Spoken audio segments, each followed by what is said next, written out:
உயிரோடு தமிழோடு இணைந்திருக்கிறீர்கள். அரசியல் கலை நிகழ்ச்சியை கேட்டுக்கொண்டிருக்கிறீர்கள். தாயகத்திலிருந்து சுயாதீன உடவியலாளர் இரா மைதரன் இணைகின்றார். வணக்கம் இரா மைதரன்.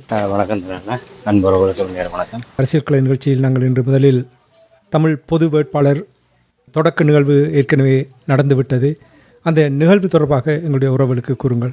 நிச்சயமாக தமிழ் பொது வேட்பாளருடைய அறிமுக கூட்டம் முள்ளிவாய்க்கால் முள்ளியவளை பகுதியில் முல்லைத்தீவு மாவட்டத்திலே நடைபெற்றிருந்தது. அதைத் தொடர்ந்து அடுத்த கட்டமாக தேர்தல் பரப்புரை நடவடிக்கைகள் யாழ்ப்பாணத்திலே பொலிகண்டியிலே ஆரம்பிக்கப்பட்டது. நேற்றைய தினம், அதாவது பொத்துவில் தொடக்கம் பொலிகண்டி வரையான மக்கள் பேரெழுச்சி இயக்கம் பொத்துவிலில் ஆரம்பித்து பொலிகண்டியிலே நிறைவு பெற்றது. அதனுடைய ஒரு தொடர்ச்சியாக இந்த பொது வேட்பாளர் விடயம் ஒரு தேசமாக தமிழர்கள் ஒரு அணிதிரல்ல வேண்டும் என்கின்ற ஒரு அடிப்படையிலே பொலிகண்டியிலிருந்து பொத்துவில் வரை என்கின்ற ஒரு அடையாளத்தோடு P2P என்கின்ற ஒரு அடையாளத்தோடு நேற்றைய தினம் அந்த தேர்தல் பரப்புரை பணிகள் ஆரம்பித்து வைக்கப்பட்டிருக்கிறது. பொலிகண்டி ஆலடி பகுதியிலே ஒன்று கூடி அங்கே காலை 10 மணி அளவிலே ஒன்று கூடி அங்கே அந்த துண்டு பிரசுரங்களை விநியோகித்து தேர்தல் பரப்புரை இடம்பெற்றது. தமிழ் பொது வேட்பாளராக போட்டியிடுகின்ற அரியநேத்திரன் அவர்கள் நேரடியாக பங்கு பற்றி அங்கே வீதியால் சென்றவர்கள், அங்கே கரையோர பகுதியில் இருந்த மீனவர்கள் மற்றும் அந்த கடற்கரை வீதி ஊடாக பேருந்தில் சென்றவர்களை வழிமறைத்து அவர்களுக்கும் அந்த துண்டு பிரசுரங்களை வழங்கி தமிழ் பொது வேட்பாளருக்கு வாக்களிக்க வேண்டும் என்ற ஒரு கோரிக்கையை முன்வைத்து அந்த தேர்தல் பரப்புரை நடவடிக்கை முன்னெடுக்கப்பட்டது. அப்படியே பொலிகண்டி கிழக்கு பகுதியில் ஆரம்பித்து பொலிகண்டி மேற்கு பகுதியிலே அந்த பொத்துவில் தொடக்கம் பொலிகண்டி வரையான அந்த மக்கள் பேரெழுச்சி அந்த பேரணியினுடைய நிறைவிலே ஒரு நினைவுக்கல் நாட்டப்பட்டது. அந்த நினைவுக்கல் நாட்டப்பட்ட பகுதிக்கு சென்று அங்கே மரியாதை செலுத்தி அங்கே இருந்த மீனவர்கள் மக்களுடன் கலந்துரையாடி அவர்களுக்கும் துண்டு பிரசுரங்களை வழங்கி அப்படியே வல்வெடுத்துறை, தொண்டைமனாறு, செல்வச்சன்னதி ஆலயம், பலாலி, மயிலட்டி, காங்கிரஸ் ஊடாக அவர்கள் அந்த பரப்புரை பணியை மேற்கொண்டிருந்தார்கள். இந்த இடத்திலே நமக்காக நாம் என்கின்ற துணைப்பொருளின் அடிப்படையிலே இந்த தேர்தல் பரப்புரை இவர்கள் திட்டமிட்டிருக்கின்றார்கள். அதாவது தமிழ் பொது வேட்பாளர் என்பது வெறுமனே ஒரு அரியநேத்திரன் என்கின்ற ஒருவர் அல்ல, அவர் தமிழ் தேசியத்தினுடைய குறியீடு. ஆகவே தமிழ் தேசியத்தினுடைய குறியீடாக நிற்கின்ற தமிழ் பொது வேட்பாளராகக்கூடிய அந்த சங்கு சின்னம் என்பது ஒரு தமிழ் மக்களுக்கான உரிமைக்கான சின்னம். ஆகவே இது நமக்காக நாம் என்ற வகையிலே, அதாவது ஒவ்வொருவரும் அதை உணர்ந்து கொண்டு இந்த சங்கு சின்னத்துக்கு வாக்களிப்பது என்பது எங்களுக்கு நாங்களே செய்கின்ற ஒரு வரலாற்று கடமை என்ற வகையில் தான் அந்த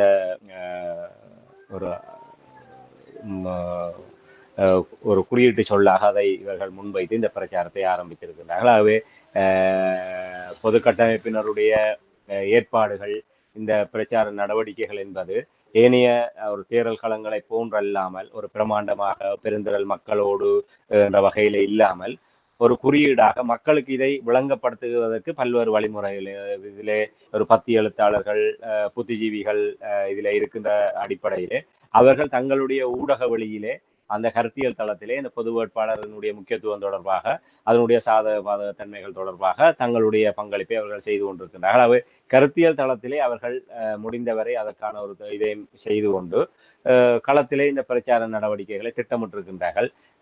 அந்த வகையிலே வடக்கு கிழக்கில் இருக்கின்ற 8 மாவட்டங்களிலும் இந்த தேர்தல் பரப்புரை பணிகள் நமக்கு நாம் என்கின்ற அந்த துணைப்பொருளிலே அவர்கள் இந்த பரப்புரை பணியை முன்னெடுத்து வருகின்றார்கள்.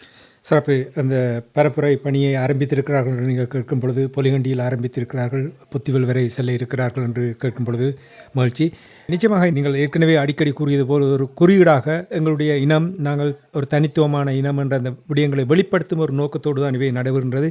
இதற்கு பின் எந்த ஒரு அரசியலும் இல்லை. ஆனால் இதனால் நல்ல விடயங்கள் அங்கே நடைபெறுகின்றது. குறிப்பாக பொது கட்டமைப்பு உருவாக்கப்பட்டது, பொது சபை உருவாக்கப்பட்ட தொடர்பான விடயங்களை நீங்கள் கூறியிருக்கிறீர்கள். இனி ராமேந்திரன், ஒன்று மட்டும் அறிந்து கொள்ள வேண்டும் என்று சொன்னால், அரியநேத்திரன் அவர்கள் தமிழ் பொது வேட்பாளராக ஒரு குறியீடாக இருந்தாலும் கூட அதற்கு தகுதியானவர் ஒருத்தர் அதில் அந்த பதவியை இருக்க வேண்டும். குறியீடாக இருந்தாலும் கூட தகுதி இருக்க வேண்டும் அவரிடம். நிச்சயமாக நாங்கள் எத்தனையோ ஆண்டுகளாக பார்த்து வந்திருக்கிறோம். அரியநேத்திரனுடைய ஆளுமை தொடர்பாக நாங்கள் இங்கே பேசியிருக்கின்றோம். அவரிடம் ஒரு நல்ல சிந்தனை, காத்திரமான பார்வைகள் இருக்கின்ற விடயங்களை கூறியிருக்கின்றேன். நான் அறிகிறேன், நீங்கள் அரியநேத்திரன் அவர்களை போய் சந்தித்தீர்கள் என்று அறிகிறேன். அரியநேத்திரன் அவர்களை நீங்கள் சந்தித்து வினாவி இருக்கும் முக்கியமான விடயங்களை எவ்வாறு நீங்கள் உங்களுடைய அசஸ்மெண்ட் நீங்கள் எவ்வாறு அவரை பார்க்கிறீர்கள்? அவரிடம் ஒரு நீண்ட சிந்தனை, தமிழ் தேசியத்துக்கான சிந்தனை இருக்கின்றன. எவ்வாறு அவருடைய சிந்தனைகள் யாவுமே இருக்கிறது என்று நீங்கள் அறிந்தீர்கள்? உண்மையிலே எனக்கு ஒரு நேரடி அனுபவமாக தான் இருந்தது. அரியநேத்திரன் தொடர்பாக ஒரு செய்திகள், தகவல்கள் மூலமாக அறிந்திருந்தேன். ஆனால் தமிழ் தேசிய அரசியல் பரப்பிலே இதுவரை அவர் தொடர்பாக இந்தவித எதிர்மறையான செய்திகள், அதாவது தமிழ் மக்களுக்கும் தமிழ் தேசத்துக்கும் தமிழ் தேசிய அரசியலுக்கும் ஒரு விரோதமாக செயல்படுகின்றார், தமிழ் மக்களை அடமானம் வைத்து தன்னுடைய சுயலாப அரசியலை மேற்கொண்டார் என்கின்ற வகையிலாக எந்த ஒரு முறைப்பாடுகளோ ஒரு குற்றச்சாட்டுகளோ இதுவரை அவர் தொடர்பாக அறியவில்லை. அது அந்த ஒரு நல்ல அபிப்பிராயம். அதைவிட தமிழீழ விடுதலை புலிகள் அமைப்பினால் அவர் வேட்பாளராக களமிறக்கப்பட்டவர். அதற்கு பின்னர் அவர் நினைத்திருந்தால், ஏற்கனவே நாங்கள் ஒரு நிகழ்ச்சியிலே குறிப்பிட்டிருந்தோம், அவர் நினைத்திருந்தால் மீளவும் அந்த நாடாளுமன்ற பிரதிநிதித்துவத்தை தக்க வைப்பதற்காக அவரும் சோரம் போயிருக்கலாம். அவரும் ஏனைய அரசியல்வாதிகளை போன்று கோடிகளிலே பெட்டிகளை வாங்கிவிட்டு அவரும் தடம் மாறி இனத்தை விட்டு பிழைக்கின்ற அரசியலுக்குள் அவரும் கரைந்திருக்கலாம். ஆனால் அவர் அந்த விடுதலை புலிகள் அமைப்பினால் என்ன நோக்கத்துக்காக எந்த அடிப்படையில் அவர் வேட்பாளராக களமிறக்கப்பட்டாரோ அதை அவர் மெய்ப்பிக்கின்ற வகையில் தான் இந்த நிமிடம் வரை ஒரு நேர்மையாக இருக்கின்றார். அதாவது எங்களுடைய மக்களுக்கு நேர்மையாக இருக்கின்றார், அந்த கொள்கைக்கு நேர்மையாக இருக்கின்றார். அவரை ஒரு ஊடக நேர்காணலுக்காக நான் சென்றபோது உண்மையில எனக்கு பல அவர் பேசிக் கொண்டிருக்கும் போது அவரை குறுக்கிட்டு கேள்வி கேட்பதற்கோ இல்லை அவருடைய அந்த வாய்ப்புகளை முடித்து வைப்பதற்கோ எனக்கு மனம் விருப்பம் இல்லை. அவ்வளவு தூரம் மிக தெளிந்த சிந்தையோடு மக்களுக்கு தெளிவான பல கருத்துக்களை கூறிய போது ஆச்சரியமாக இருந்தது. எங்களுடைய தமிழ் தேசிய பரப்பில் இப்படியான ஒரு ஆளுமையோடு அரசியல் அறிவோடு, இப்ப அதுல மிக முக்கியமான விடயம் நேர்மை, துணிவு, அரசியல் அறிவு, ஒரு விலை போகாத தன்மை, இவை அனைத்துமே அவரிடம் இருப்பதை நான் அவருடன் அந்த சந்திப்பிலே உணர்ந்து கொண்டேன். அப்படியாக நான் இதுவரை காணவில்லை. என்னால் நாங்கள் நீதியரசரை நேர்மை விடயத்திலே நாங்கள் குறை கூறிவிட முடியாது. ஆனால் அரசியல் ஆளுமை விடயத்திலும் அந்த அரசியல் எங்களுடைய தமிழ் தேசிய அரசியலிலே ஒரு விலை போகாத, அதாவது அந்த அரசியல் கொள்கை ரீதியாக எங்களுடைய தமிழ் மக்களுக்காக அந்த சலுகை அரசியலையோ அபிவிருத்தி அரசியலையோ ஏற்றுக்கொள்ளாமல் உரிமை அரசியல் கிடைக்கின்ற வரை நாங்கள் எதிர்ப்பரசியலை செய்ய வேண்டும் என்கின்ற அந்த ஒரு உறுதிப்பாடு, அப்படி ஒருவரை நான் காணவில்லை. இந்த தமிழ் தேசிய மக்கள் முன்னணியினர் தேசியம் பேசுகின்றார்கள், தாங்கள் தான் புலிகளுடைய அரசியலுடைய ஒரு தொடர்ச்சியாக கூறுகின்றார்கள். ஆனால் அவர்களிடம் இப்படியான நேர்மைத்தன்மை இல்லை. இங்கே ஒரு முகம், அங்கு கொழும்பிலே இன்னொரு முகம். கேட்டால் நாங்கள் நாடாளுமன்ற உறுப்பினர், சில இடங்களிலே நாங்கள் போய்த்தான் ஆக வேண்டும், அவர்கள் அழைத்தால் போகத்தான் வேண்டும் என்று வியாக்கியானம். ஆனால் அரியநேத்திரன் அவர்கள் இன்றும் நேர்மையாக அந்த தன்னுடைய தனித்துவத்தோடு, அவர் எந்த அடையாளத்தோடு 2004ஆம் ஆண்டு தேர்தலிலே விடுதலை புலிகள் அமைப்பினர் களமிறக்கப்பட்டாரோ அதே நேர்மையிலே எந்த சற்றும் குறைவில்லாத வகையிலே அவர் இப்போதும் இருக்கின்றார். அவர் உண்மையில அவர் மிக தெளிவாக கூறினார், இது அரியநேத்திரன் என்பவர் எனக்காக நான் இங்கே இறங்கவில்லை, இது நான் அரசியல் சார்பாகவும் இல்லை, இந்த பொது கட்டமைப்பு இது தமிழ் மக்களுடைய ஒரு உரிமை சார்ந்த பிரச்சனை. அதாவது தந்தை செல்வாவினுடைய வழியில் தான் இந்த பொது வேட்பாளர் கருத்தியலை நாங்கள் ஏற்றுக்கொண்டிருக்கின்றோம். தந்தை செல்வா சமஷ்டி தீர்வை நோக்கித்தான், அதிகார பகிர்வை நோக்கித்தான் அவர் இந்த போராட்டத்தை ஆரம்பித்தார், அரசியல் போராட்டத்தை. இன்று நாங்கள் அந்த வழியில் தான் நாங்கள் பயணிக்கின்றோம். அதே நேரத்திலே எங்களுடைய இந்த பொது வேட்பாளர்களூடாக நாங்கள் 3 விடயங்களை நாங்கள் சொல்ல விரும்புகின்றோம். ஒன்று, தமிழ் மக்கள் ஒரு தேசமாக நாங்கள் இப்போதும் உறுதியாக ஒற்றுமையாக நாங்கள் ஒரு தமிழ் தேசியத்தின் பாட்பட்டு நாங்கள் நிற்கின்றோம் என்ற செய்தியை நாங்கள் சொல்ல வேண்டியிருக்கின்றது. தமிழ் மக்களுக்கு ஒரு அரசியல் தீர்வு தேவை என்கின்ற விடயத்தை நாங்கள் எடுத்துரைக்க வேண்டிய ஒரு அவசியம் இருக்கின்றது. ஏனென்றால் இந்த கட்சிகளிலே சிங்கள வேட்பாளர்களுக்கு நாங்கள் வாக்களிப்பதன் ஊடாக அவர்கள் எல்லோருமே இப்போது பொருளாதாரத்தை இலக்கு வைத்துத்தான் அவர்கள் தங்களுடைய வாக்குறுதிகளை கூறிக்கொண்டிருக்கின்றார்கள். தாங்கள் மீண்டும் ஜனாதிபதியாக வந்தால், தாங்கள் ஜனாதிபதியாக தெரிவு செய்யப்பட்டால் வரியை குறைப்போம், பொருளாதார சுமையை குறைப்போம், IMF உடன்படிக்கைகளை நாங்கள் திருத்திக் கொள்வோம், இல்லை இந்த பொருளாதார நெருக்கடியிலிருந்து நாங்கள் தீர்வை கொண்டு வருவோம் என்பதாக பொருளாதார பிரச்சனையை மையப்படுத்தியதாகத்தான் எல்லா வேட்பாளர்களுடைய நிலைப்பாடும் இருக்கின்றது. அதை விட நாமல் ராஜபக்சே மீண்டும் ஒரு இனவாத ரீதியாக அதை முன்வைத்துத்தான் அவர் தேர்தல் பரப்புரையிலே. ஆகவே எந்த ஒரு வேட்பாளர்களும் தமிழ் மக்களுக்கு ஒரு பிரச்சனை இருக்கின்றது, அந்த இனப்பிரச்சனையின் காரணமாகத்தான் நாடு இப்படியான அதால பாதாளத்துக்கு சென்றிருக்கின்றது. ஆகவே தமிழ் மக்களுடைய பிரச்சனை தீர்க்கப்பட வேண்டும் என்கின்ற ஒரு தமிழ் மக்களுக்கு பிரச்சனை இருக்கின்றது என்பதையே எந்த பிரதான வேட்பாளர்களும் கருத்தில் எடுக்கவில்லை. ஆகவே இந்த நேரத்திலே நாங்கள் அவர்களுக்கு வாக்களிப்பது என்பது எங்களை நாங்களே ஏமாற்றுகின்ற செயல்பாடாக இருக்கும். ஆகவே நாங்கள் ஒரு பொது குறியீடாக எங்களுடைய தமிழ் மக்களுடைய உரிமையினுடைய ஒரு வெளிப்பாடாக இந்த பொது வேட்பாளரை நாங்கள் நிறுத்தி தமிழ் மக்கள் திரட்சியாக அந்த பொது வேட்பாளருக்கு வாக்களிப்பதன் ஊடாக நாங்கள் ஒரு செய்தியை சொல்ல முடியும். தமிழ் மக்களுடைய பிரச்சனை தீர்க்கப்பட வேண்டும் என்பது எல்லோருக்குமே நாங்கள் சொல்லுகின்ற செய்தியாக இருக்கும். அதாவது தமிழ் மக்களுடைய பிரச்சனை தீர்க்கப்பட வேண்டும், தமிழ் மக்களுடைய அரசியல் தீர்வு தமிழ் மக்களுக்கு வழங்கப்பட வேண்டும் என்றால் அவர் தெளிவாக கூறுகின்றார். 21 நாடுகளுக்கு மேற்பட்ட நாடுகள் சேர்ந்துதான் முள்ளிவாய்க்காலிலே ஒரு மிகப்பெரிய ஒரு இன அழிப்போடு இந்த யுத்தத்தை முடித்து வைத்தார்கள். அவர் இலங்கை அரசாங்கம் மட்டுமல்ல, இலங்கை அரசாங்கத்துக்கு ஒத்துழைப்பு வழங்கி அத்தனை நாடுகளுக்கும் ஒரு கூட்டு பொறுப்பு இருக்கின்றது. ஒரு அரசியல் தீர்வை வழங்குவோம் என்ற அடிப்படையில் தான் இவர்கள் இந்த போரை முடிவு கொண்டு வந்தார்கள், இத்தனை விலை கொடுத்து. ஆனால் அதற்கு பின்னர் 15 ஆண்டுகள் ஆனதுக்கு பிற்பாடு கூட அவர்கள் எந்த விதத்திலுமே தமிழ் மக்களுடைய அரசியல் தீர்வை பற்றி யாருமே கருத்தில் எடுக்கவில்லை. இடையிலே நல்லாட்சி நல்லிணக்கம் என்று வந்தார்கள், இப்போது பொருளாதார பிரச்சனைக்குள் சென்று விட்டார்கள். ஆகவே தமிழர்களுக்கு கொடுத்த வாக்குறுதியை மறந்து விட்டார்கள். ஆகவே 9வது தெரிவு செய்யப்பட போகின்ற ஜனாதிபதிக்கு ஒரு காத்திரமான செய்தியை, அதாவது தமிழ் மக்களுடைய அரசியல் பிரச்சனைக்கு தீர்வை கண்டு ஒரு நியாயமான அரசியல் தீர்வை வழங்கினால் மட்டும்தான் தமிழ் மக்கள் இந்த சிங்கள தேசத்தோடு சேர்ந்து பயணிப்பதற்கு தயாராக இருக்கின்றார்கள். இல்லை என்று சொன்னால் அவர்கள் தனித்து பயணிப்பதற்கு தயாராகி விட்டார்கள் என்ற ஒரு செய்தியை 9வது ஜனாதிபதிக்கு இந்த தேர்தலிலே தமிழ் மக்கள் காத்திரமாக சொல்ல வேண்டியிருக்கின்றது. அதைவிட அயல் நாடாக இருக்கிற இந்தியாவுக்கு ஒரு செய்தியை சொல்ல வேண்டியிருக்கின்றது. நாங்கள் மிக தெளிவாக கூறுகின்றோம், நாங்கள் 13வது திருத்தச் சட்டத்தை ஏற்றுக்கொள்ளவில்லை. சமஷ்டி அடிப்படையிலான அதிகார பகிர்வைத்தான் தமிழ் மக்கள் ஒரு தீர்வாக கோருகின்றார்கள். சுயநிர்ணய அடிப்படையிலான ஒரு தீர்வு தான் தமிழ் மக்களுடைய ஒரு தீர்வாக இருக்கின்றது. ஆகவே இந்தியா தலையிட்டு கொண்டு வந்த 13வது திருத்தச் சட்டத்தையாவது நடைமுறைப்படுத்தாது இந்த அரசாங்கம் இந்தியாவை ஏமாற்றி கொண்டிருக்கின்றது, இந்த மாறி மாறி வந்த அரசுகள். ஆகவே இதை இந்தியா புரிந்து கொள்ள வேண்டும். புரிந்து கொண்டு தமிழ் மக்களுடைய நியாயமான தீர்வை, அதாவது சுயநிர்ணய அடிப்படையிலாக தங்களுடைய தலைவிதியை தாங்களே தீர்மானித்துக் கொள்ளக்கூடிய வகையிலான ஒரு நியாயமான அரசியல் தீர்வுக்கு இந்தியா துணை வழங்க வேண்டும். அப்ப தமிழ் மக்களுடைய நிலைப்பாடு இதுதான் என்பதை சொல்கின்ற போது எதிர்காலத்தில் அவர்கள் அதை நோக்கியதாகத்தான் தமிழ் மக்களுடன் பேரம் பேச வேண்டிய ஒரு நிலைமை ஏற்படும். அதாவது இப்ப இடைப்பட்ட காலத்திலே எங்களுடைய தலைவர்கள் போய் இல்லை நாங்கள் சேர்ந்து வாழ தயாராக இருக்கின்றோம், ஐக்கிய ராஜ்ய ஒருமித்த நாடு என்ற வகையில எல்லாம் பேக்காட்டு நாடகங்களை ஆடிக்கொண்டிருந்த காரணத்தினால் தமிழ் மக்களுடைய வேணவாங்க மலினப்படுத்தப்பட்டது. அவை திரும்ப நாங்கள் அதை சொல்ல வேண்டி இருக்கின்றது. 9வது ஜனாதிபதிக்கு ஒரு செய்தியை சொல்ல வேண்டி இருக்கின்றது. அயல் நாடாக இருக்கின்ற இந்தியாவுக்கு ஒரு செய்தி சொல்ல வேண்டி இருக்கின்றது. எங்களை அழித்து 15 ஆண்டுகளாக தங்களுடைய பொறுப்பை நிறைவேற்றாமல் இருக்கின்ற சர்வதேசத்துக்கு ஒரு செய்தியை சொல்ல வேண்டும். ஆகவே இந்த 3 சக்திகளுக்கும் தமிழ் மக்களுக்கு உடனடியாக என்ன தேவை, தமிழ் மக்களுடைய நிலைப்பாடு என்ன என்பதை சொல்வதற்கு இந்த ஜனாதிபதி தேர்தல் களம் மிக வாய்ப்பான ஒன்று. அவர் ஒரு விடயத்தை தெளிவாக கூறினார். எங்களுடைய இலட்சியத்தை அடைவதற்கான போராட்ட வடிவங்கள் மாறலாம். ஆகவே எங்களுடைய உரிமை போராட்டத்தினுடைய ஒரு வடிவமாகத்தான் நாங்கள் இந்த ஜனாதிபதி தேர்தல் களத்தை நாங்கள் பார்க்கின்றோம். அதாவது தமிழ் பொது வேட்பாளர் என்பது தமிழர்களுடைய உரிமை போராட்டத்தினுடைய இன்னொரு வடிவம். எங்களுடைய மேதகு கூட சொல்லியிருப்பார், போராட்ட வடிவங்கள் மாறலாம், ஆனால் லட்சியம் மாறப்போவதில்லை. தமிழ் மக்களுடைய லட்சியம் என்பது சுயநிர்ணய அடிப்படையிலே இணைந்த வடக்கு கிழக்கு தாயகத்திலே தமிழர்கள் தங்களுடைய தலைவிதியை தாங்களே தீர்மானித்துக் கொள்ளக்கூடியதான ஒரு கௌரவமான ஒரு அரசியல் தீர்வு. அந்த தீர்வை அடைவதற்கு இந்த ஜனாதிபதி தேர்தலை ஒரு களமாக, ஆகவே அந்த இது ஒரு போராட்ட களமாக இந்த தமிழ் பொது வேட்பாளரின் முன்னெடுப்பின் ஊடாக நாங்கள் மாற்றி இருக்கின்றோம். ஆகவே ஒட்டுமொத்த தமிழ் மக்களும் இதிலே வாக்களிக்க வேண்டிய ஒரு அவசியம் இருக்கின்றது என்ற விடயத்தை அவர் மிக தெளிவாக கூறியிருக்கிறார். அதை விட மலையக மக்களும் முஸ்லிம் மக்களும் ஏன் சிங்கள மக்கள் கூட இதற்கு வாக்களிக்க வேண்டிய முக்கியத்துவத்தை அவர் கூறியிருக்கிறார். அதாவது சிங்கள மக்கள் அவர்களுக்கு 39 வேட்பாளர்களில் அதில் ஒரு முஸ்லிம் வேட்பாளர் ஒருவர் நேற்றைய தினம் மரணம் அடைந்திருக்கின்றார். அதே நேரத்திலே 3 தமிழ் வேட்பாளர்கள் இருக்கின்றார்கள்.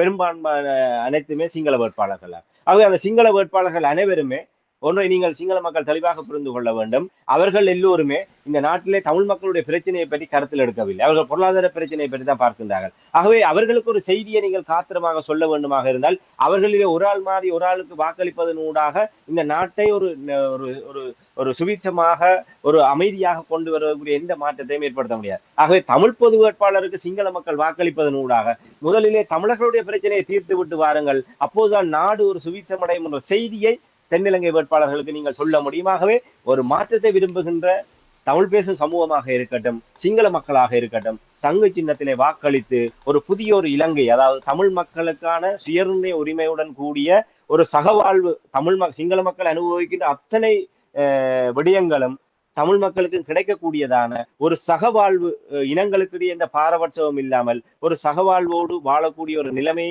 புதிய இலங்கையை படைக்க வேண்டுமாக இருந்தால் அனைவருமே, அதாவது அவர் தெளிவாக கூறுகிறார், நான் வெற்றி பெற்று இலங்கையை ஆளப்போவதில்லை, 9வதாக ஒரு ஜனாதிபதி தெரிவு செய்யப்பட போகின்றார்.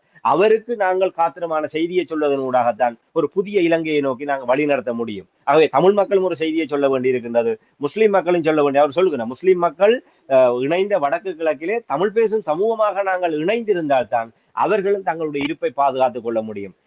அவர்களுடைய அரசியல்வாதிகள் வழிநடத்துகின்றார்கள் என்று தென்னிலங்கை வேட்பாளர்களுக்கு நாங்கள் காலத்துக்கு காலம் வாக்களிப்பதன் ஊடாக அவர்கள் தங்களுக்கு தேவைப்படுகின்ற போதெல்லாம் தமிழ் பேசும் சமூகங்களை நோக்கி தங்களுடைய அடக்குமுறைகளையும் அழித்தொழிப்பு நடவடிக்கைகளையும் முன்னெடுக்கின்றார்கள். ஆகவே முஸ்லிம் சமூகமும் தன்னுடைய இருப்பை பாதுகாக்க வேண்டுமாக இருந்தால் இணைந்த வடக்கு கிழக்கில் தமிழர்களாக தமிழ் பேசும் சமூகமாக முஸ்லிம்கள் தங்களை தகவமைத்துக் கொள்கின்ற போதுதான் அவர்களும் தங்களுக்குரிய இருப்பையும் தங்களுக்குரிய அடையாளத்தையும் பாதுகாக்க முடியும். ஆகவே முஸ்லிம் மக்களும் சங்கு சின்னத்திலே வாக்களிப்பதன் ஊடாகத்தான் ஒரு கௌரவமான ஒரு எதிர்காலத்தை அடைய முடியும் என்று அவர் உண்மையில இந்த விடயங்களை எல்லாம் உண்மையில எப்படி இந்த இந்த விடயங்களை எல்லாம் அவர் ஒரு ஒரு அந்த நேரடியாக அருகில் இருந்து பார்க்கின்ற போது உண்மையிலே ஒரு மெய் சிலிர்ப்பாக இருந்தது என்றால் எங்களுடைய ஏனைய அரசியல் கட்சிகள் அவர்கள் உள்ளத்திலே ஒன்று இருக்கும், முதட்டிலே வேறு ஒன்று வரும்.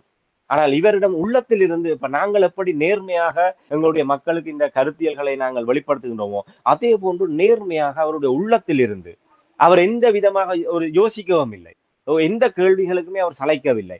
உடனடியாகவே ஒரு நேர்மை அவரிடமிருந்து வருகின்ற அத்தனை சொற்களுமே தமிழ் தேசியம், தமிழ் தேசியம், தமிழர்களுடைய எதிர்காலம், தமிழர்களை நாங்கள் பாதுகாக்க வேண்டும். தமிழர் சொன்னார், இந்த 15 ஆண்டு பல சக்திகள் ஆயுதங்கள் மௌனிக்கப்பட்டதற்கு பிற்பாடு வடக்கு கிழக்கிலே புகுந்திருக்கின்றன.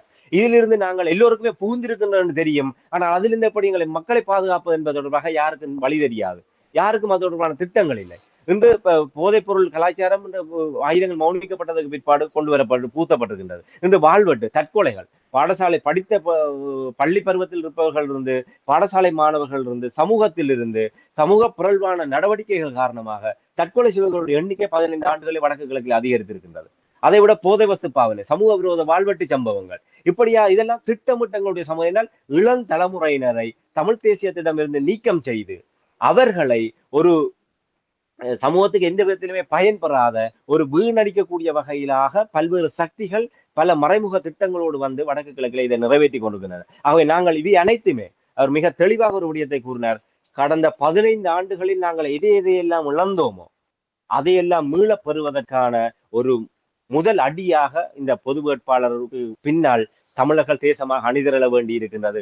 இந்த பொது வேட்பாளருக்கு பின்னால் பொது வேட்பாளருக்கு நாங்கள் வாக்களிப்பதன் ஊடாக அவர் 9வது ஜனாதிபதியாக வரப்போவதில்லை. ஆனால் பொது வேட்பாளருக்கு பின்னால் ஒட்டுமொத்த தமிழர்களுமே திரண்டிருக்கின்றார்கள் என்ற செய்தி அந்த சிதறி போயிருக்கின்ற அரசியல் கட்சிகளை நெறிப்படுத்தும், சமூகத்தை நெறிப்படுத்தும், தமிழ் மக்களுடைய எதிர்காலத்தையும் ஒரு நம்பிக்கை உள்ள ஒரு புள்ளியை நோக்கி வழிநடத்தி செல்வதற்குரிய ஒரு ஆரம்ப புள்ளியாக இருக்கும் என்று மிக தெளிவாக அவர் கூறினார். இந்த வார்த்தைகள் அவர் கூறிய அத்தனை வார்த்தைகளுமே பக்கத்திலிருந்து பார்த்த உண்மையிலே ஒரு எங்களுடைய வானொலியில் கூட அவரை நேர்காணல் செய்து எங்களுடைய உறவுகளுக்கு அவருடைய குரல் மூலமாக கேட்க கிடைத்தால் கூட நாங்கள் நேரடியாக பார்க்கின்ற போதுதான் அவர்களுடைய அந்த அந்த அவர் பிரதிபலிப்பினுடைய உண்மைத்தன்மையை நாங்கள் உணரக்கூடிய முடியும். அதை நான் உணர்ந்தேன். உண்மையிலே என்னுடைய இதுவரை கால அரசியலிலே இப்படியாக தமிழ் தேசிய அரசியல் பரப்பிலே உண்மையிலே அதற்கு முன்னர் எங்களுடைய மாவீரரானவர்கள் இல்லை எங்களுடைய மண்ணுக்காகவும் எங்களுடைய எதிர்காலத்துக்காக மக்களுக்காகவும் எங்களுடைய உயர தியாகம் செய்தவர்களுக்கு அடுத்ததாக இவ்வளவு தூரம் ஒரு நேர்மையாக ஒரு உளசுத்தியோடு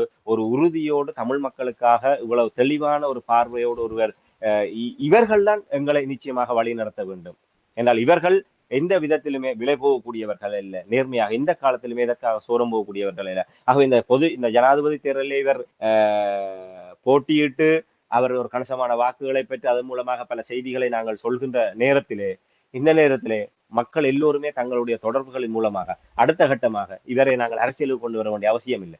இந்த பொது கட்டமைப்பினுடைய ஒரு முதன்மை குறியீடாக அவரை முன்னிறுத்தி இந்த நீதியரசர் சி வி விக்னேஸ்வரன் அவர்கள் விட்ட பிள்ளை மாகாண சபை பதவிக்காலம் முடிந்ததற்கு பிற்பாடு தமிழ் மக்கள் பேரவையினுடைய ஒரு தலைமை பொறுப்பை ஏற்று சிவில் அமைப்பாக இருந்து கொண்டு அரசியலை வழிநடத்தி இருக்கின்றால் இன்று நாங்கள் இவ்வளவு தூரம் நெருக்கடிகளையும் அவலங்களை சந்திக்க வேண்டிய அவசியம் வந்திருக்காது. அதே போன்று அரியநேத்திரன் அவர்களும் இனிமேல் தேர்தல் அரசியல் என்பது இப்படியாக ஒரு இன நலன் சார்ந்த முன்னெடுப்புகளிலே தன்னை ஈடுபடுத்துவதை தவிர்த்து இந்த பாராளுமன்ற தேர்தல், மாகாண சபை தேர்தல், உள்ளூராட்சி தேர்தல் என்ற இந்த தேர்தல் அரசியலுக்குள் அவர் போகாமல் இந்த அங்கீகாரத்தை வைத்துக் கொண்டு இந்த தமிழ் தேசிய பொது கட்டமைப்பை தலைமை தாங்கி வழிநடத்துவதற்கோ இல்லை ஒரு இணைப்பாளராக இருந்து கொண்டு அதை வழிநடத்துவதற்கு மிக பொருத்தமான தெரிவு என்பதை இந்த இடத்துல ஆணித்தரமாக கூற முடியும். அவரோடு நானும் இதற்கு முன்னர் உரையாடி இருக்கின்றேன். அவரிடம் ஒரு சிறப்பான பார்வை இருக்கின்றது, தமிழ் தேசியத்துக்கான பார்வை இருக்கின்றது என்பதை நான் உணர்கிறேன். மிகவும் சுருக்கமாக நாங்கள் நிகழ்ச்சி என்று கொண்டு வர வேண்டும். நாடாளுமன்ற உறுப்பினர் ஸ்ரீதரன் அவர்களும் கூட அரியநேத்திரன் அவர்களை சந்தித்து அவரை வாழ்த்தி இருக்கின்றார். அவருக்கு தன்னுடைய முழு ஆதரவையும் தெரிவிப்பதாக கூறினார். அது தொடர்பாக சுருக்கமாக. நிச்சயமாக அது உண்மையிலே நாங்கள் ஒரு வரவேற்கக்கூடிய ஒரு நகர்வாக இருக்கிறது. நாங்கள் ஏற்கனவே அந்த விடயங்களை பார்த்திருந்தோம். ஒரு கட்சியாக தமிழரசு கட்சி ஒரு முடிவு எடுக்க முடியாமல் இந்த விழுவறைப்பட்ட நிலையில் இருக்கின்றது.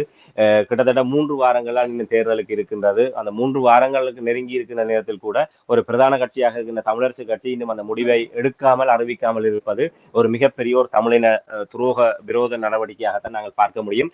சுதந்திரம் கூறுவதை போன்று நாங்கள் எங்களுடைய பாரம்பரியத்தை மாற்ற வேண்டிய அவசியம் இல்லை. நாங்கள் கடைசியாக அறிவிப்போம். பொருத்தமான தருணம் என்பது அவர்கள் தாங்கள் அந்த திரைக்கதை வசனம் இருக்கிற அந்த நாடகங்களுடைய அரங்குகள் எப்போது திறக்கின்றதோ அப்போதுதான் இவர்கள் தங்களுடைய நாடகத்தை இவர்கள் அரங்கேற்ற காத்திருக்கின்றார்கள். ஆனால் ஸ்ரீதரன் அவர்கள் ஒரு புதிய ஒரு கலாச்சாரத்தை அங்கே தொடங்கி வைத்திருக்கின்றார். உண்மையிலே தமிழரசு கட்சி இன்னும் ஒரு உறுதியான முடிவெடுக்கவில்லை. தமிழரசு கட்சியிலே ஒரு கணிசமான ஒரு ஆதரவாளோடு செல்வாக்கோடு இருக்கின்றார். பல புரளிகள் கிளப்பப்பட்டது, பல செய்திகள் வெளிவந்தது. இந்த தமிழ் பொது வேட்பாளர் விடயத்திலே தமிழரசு கட்சி ஒரு தீர்மானம் முடிவெடுக்காவிட்டால் ஸ்ரீதரன் தரப்பினர் கட்சியை உடைத்து கொண்டு ஒரு புதிய கட்சியை, அதாவது ஜனநாயக தமிழரசு கட்சியோ இல்லை ஏதோ ஒரு வடிவத்திலே ஒரு புதிய கட்சியை தொடங்க போகின்றார் என்ற செய்தி கூட அண்மையிலே கசிய விடப்பட்டது. ஆனால் அதையெல்லாம் கடந்து நேற்று முன்தினம் பொது வேட்பாளர் அரியநேத்திரன் அவரை யாழ்ப்பாணத்தில் உள்ள தனது இல்லத்திலே அழைத்து சந்தித்து அவரை கௌரவித்து தன்னுடைய ஆதரவை முழுமையாக தெரிவித்திருக்கின்றார். தமிழ் பொது வேட்பாளருக்கு தன்னுடைய ஆதரவு முழுமையாக இருக்கும் என்றும், ஆனால் கட்சி எடுக்கின்ற தீர்மானங்களுக்கு நான் கட்சியினுடைய பிரமுகர் என்ற வகையில் அதுக்கு கட்டுப்பட நான் தயாராக இருக்கின்றேன் என்றும் அவர் அங்கு கூறியிருக்கின்றார். ஆனால் அவருடைய அணுகுமுறை, அதாவது கட்சியினுடைய கட்டுப்பாடுகள் மத்திய குழுவினுடைய தீர்மானங்கள் ஸ்ரீதரன் என்கின்ற ஒரு நபரை தான் கட்டுப்படுத்தும். அவர் தன்னுடைய மக்களை, தன்னுடைய ஆதரவாளர்களை எல்லாம் பொது வேட்பாளருக்காக களத்தில் இறக்கி இருக்கிற விடயம் நிச்சயமாக நாங்கள் வரவேற்கக்கூடிய விடயம். என்றால் இந்த கலாச்சாரம் சில பேர் என்ன செய்வார்கள், அந்த காரணங்களை வைத்துக் கொண்டு ஒளிந்து கொள்வார்கள். கட்சி இன்னும் முடிவெடுக்கவில்லை, அதனால் நாங்கள் ஒரு முடிவு எடுக்க முடியாமல் இருக்கின்றோம் என்று தங்களை அந்த மதில் மேல் பூனையாக இருப்பதை போன்று பாசாங்கு காட்டிக்கொள்வார். ஆனால் ஸ்ரீதரன் அப்படி இல்லை, கட்சி முடிவெடுக்கவில்லை, அது கட்சியினுடைய நிலைப்பாடு. ஆனால் நான் என்னுடைய தனிப்பட்ட ரீதியாக நான் பொது வேட்பாளருக்கு ஆதரவளிக்க என்னுடைய ஆதரவாளர்கள் என்னுடைய மக்களையோ நான் கட்டுப்படுத்த முடியாது. அவர்கள் பொது வேட்பாளருக்கு ஆதரவாக வாக்களிப்பதற்கு அவர்கள் விரும்பினால் அவர்கள் வாக்களிப்பார் என்ற வகையிலே கூறியதோடு மட்டுமல்லாமல் நேற்றைய தினம் கிளிநொச்சியில் கூட பிரச்சார நடவடிக்கைகள் ஆரம்பித்தது. அதிலே ஸ்ரீதரன் அவர்களுடைய ஆதரவாளர்கள் தான் அங்கே பெரும்பாலும் அங்கே முன்னிலையிலே நின்றிருக்கின்றார்கள். பொது கட்டமைப்பினரும் அங்கே மேலும் பல தமிழ் தேசிய செயலணி என்று சொல்லப்படுகிற தரப்பினரும் அந்த பிரச்சார நடவடிக்கைகளை ஆரம்பித்திருக்கின்றார்கள். உண்மையிலே மறைமுகமாக இல்லை, நேரடியாகவே ஸ்ரீதரன் அவர்கள் இவ்வளவு தூரம் கட்சி நெருக்கடிகளை கடந்து தமிழ் பொது வேட்பாளருக்காக நிற்பது அந்த கட்சியினுடைய அறிவிப்பு என்ற ஒன்றை தவிர மிகுதி அனைத்துமே பொது வேட்பாளருக்கு ஆதரவாகத்தான் இருக்கின்றது என்பதை நாங்கள் இந்த இடத்துல கூறணும். இந்த இடத்துல வந்து சொல்வாக அரியநேத்திரன் அவர்கள் ஒரு விடயத்தை தெளிவாக கூட தமிழரசு கட்சிக்கு பால்வா சாவா போராடும். இந்த தமிழரசு கட்சி ஒரு கொள்கை ரீதியாக தென்னிலங்கை வேட்பாளருக்கு ஆதரிக்க வேண்டும் என்று முடிவெடுத்தால் கணிசமான தமிழர்கள் பொது வேட்பாளருக்கு ஆதரவளிப்பார்களாக இருந்தால் அடுத்து வருகின்ற தேர்தலிலே அது மக்களால் தமிழரசு கட்சி முற்றாக நிராகரிக்கப்படக்கூடிய ஒரு வாழ்வாசாவா நிலையிலே இருக்கின்றது. ஆகவே தமிழ் மக்கள் ஒரு தமிழ் பொது வேட்பாளருக்கு பின்னால் அணிதிரள்கின்ற போது தமிழரசு கட்சி மட்டும் எதிரான திசையிலே பயணிப்பதானது ஏற்கனவே 16 நாடாளுமன்றம் 22 16 ஆகி 16 இன்று 10 ஆகி இருக்கின்றது. ஆகவே எதிர்வரும் காலத்தில் அந்த 10 கூட நிச்சயம் இல்லாத ஒரு தன்மையை நோக்கி செல்லும். ஆகவே இந்த இடத்துல தமிழ் தேசிய அரசியலை நாங்கள் தூக்கி நிறுத்தி தமிழ் மக்களை பாதுகாப்பதற்கு இந்த பொது வேட்பாளர் என்ற கருத்தியல் அவசியம். அந்த பொது வேட்பாளருடைய சங்கு சின்னத்துக்கு வாக்களிப்பது மிக அவசியம் என்ற விஷயத்தை அறிய கூறுகிறார். ஆகவே ஸ்ரீதரன் அவரும் அந்த புறநிலையை உணர்ந்திருப்பார் என்று நம்புகிறேன். ஏனால் இப்படியாக இருப்பதனூடாக அவர் தமிழரசு கட்சியை ஓரளவு தற்காத்துக் கொள்ள முடியும். ஸ்ரீதரன், சாணக்கியன், சுமந்திரன் அணியினர் என்ன முடிவுகளை எடுத்தாலும் பெரும்பாலான மக்கள் அதை பின்பற்ற போவதில்லை. என்றால் தமிழரசு கட்சியினுடைய மத்திய குழுவாக இருக்கட்டும் ஒரு பெரும்பாலானவர்கள் ஸ்ரீதரன், அரியநேத்திரன், ஸ்ரீநேசன் போன்ற தமிழ் பொது கட்டமைப்புக்கு பின்னால் தான் அவர்கள் நிற்கின்றார்கள். ஆகவே அவர்கள் நிச்சயமாக தங்களுடைய ஒழுங்கு நடவடிக்கைகள் வராத வகையிலே தங்களுடைய ஆதரவாளர்களை பொது வேட்பாளருக்கு ஆதரவாக களமிறக்க கூடும். ஆகவே தமிழரசு கட்சியினுடைய செயல்பாடு கட்சி ரீதியாக உத்தியோகபூர்வமாக அறிவிக்கப்படாவிட்டாலும் ஒரு 60-70% பங்களிப்பு பொது வேட்பாளருக்கு ஆதரவாக இருக்க போகுது. ஆகவே இந்த செயல்பாடு என்பது ஸ்ரீதரனுக்கு மேலும் ஒரு அங்கீகாரத்தை கொடுக்கும். தமிழரசு கட்சியை இந்த பேரழிவில் இருந்து பாதுகாப்பதற்கு தான் ஒரு ராஜேந்திரமான முறையிலே நடவடிக்கை எடுத்ததன் ஊடாகத்தான் தமிழரசு கட்சியை இந்த பேரழிவிலிருந்து காப்பாற்றி இருக்கின்றோம் என்ற வகையிலே அடுத்து வருகின்ற நகர்வுகளிலே அது மிகப்பெரிய ஒரு செல்வாக்கை செலுத்துவதற்கான வாய்ப்புகள். ஆகவே சிறிதரன் அவர்களுடைய நடவடிக்கை விமர்சனங்களை கடந்து நாங்கள் ஒரு வரவேற்கக்கூடிய ஒரு நடவடிக்கை என்பதை மறக்க முடியாது. நன்றி ராமேந்திரன். அரசியல் முதிர்ச்சி இந்த இப்படியான நிகழ்வுகளிலிருந்து அவர்கள் கற்றுக்கொண்டால் நான் நினைக்கிறேன் இவை கூட வருங்காலங்களில் தமிழ் மக்களுக்கு சரியான பாதையை கண்டுபிடித்து அந்த வேணவா தாயகம் தேசியம் தன்னாட்சி இலக்கை அடைவதற்கு வழிவகுக்கும் என்று கூறிக்கொண்டு இன்று நாங்கள் மிகவும் சுருக்கமாக இந்த அரசியல் கள நிகழ்ச்சியை நாங்கள் நடத்தி இருக்கின்றோம். வருகின்ற புதன்கிழமை இது தொடர்பாக மேலதிக தகவலோடு இணைந்து கொள்ளலாம். அதுவரைக்கும் நன்றி, வணக்கம் ராமேந்திரன். நிச்சயமாக நன்றி.